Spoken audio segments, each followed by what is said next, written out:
Yeah. Welcome to another exciting episode of Jerry is at the Movies. And you know the deal. Comment, like, subscribe, share, do whatever you have to do to get my channel popping. Go to Instagram and the TikTok and the Snappy Chat. You know the man be outside. Whoa. You know what we doing today. Film soundtracks and film scores. Like I said, made a little boo-boo, man. You know what I mean? Like, look, I'm learning, man. There's a difference.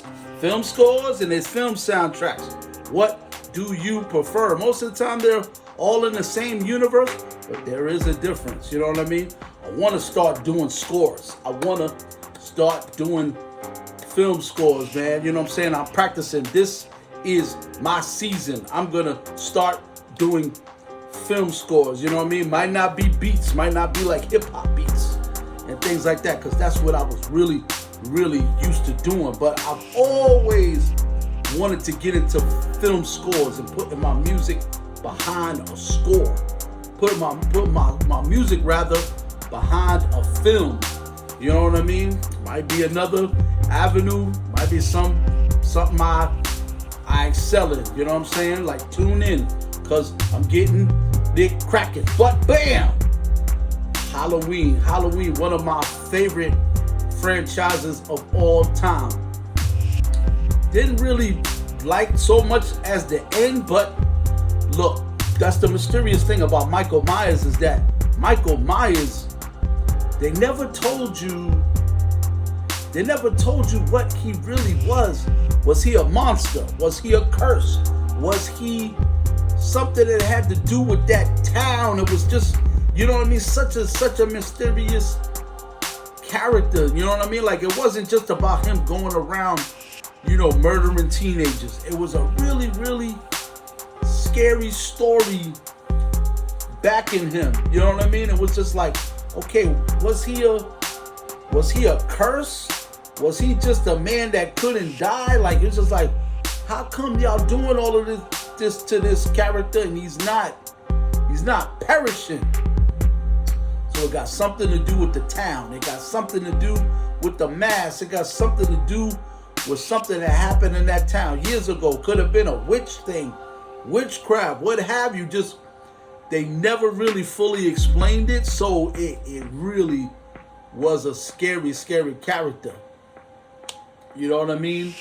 You know, this man had a psychiatrist for 20 years and could not seem to get through this evil that was, you know what I'm saying, in this man's soul.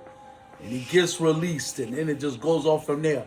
The Halloween franchise was really crazy, and it had one of the most scariest theme music of all time. The most scariest, that piano with those two chords just sounded like the scariest thing was gonna happen. You know what I mean? It created the first final girl. You know what I mean? First final girl. It created you know what I'm saying? Other than like Jason, what Jason did a whole lot for you know, for horror. But Michael Myers, I don't know, it's just something about Michael Myers, man.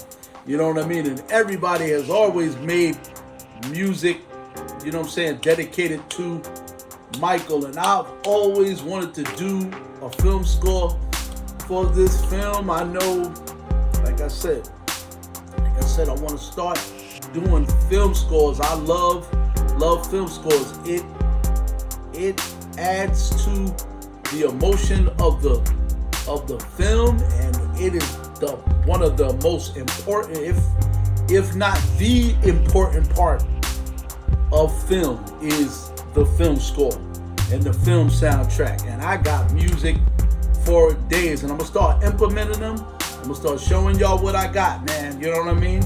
And baby, that's gonna be a new lane, y'all.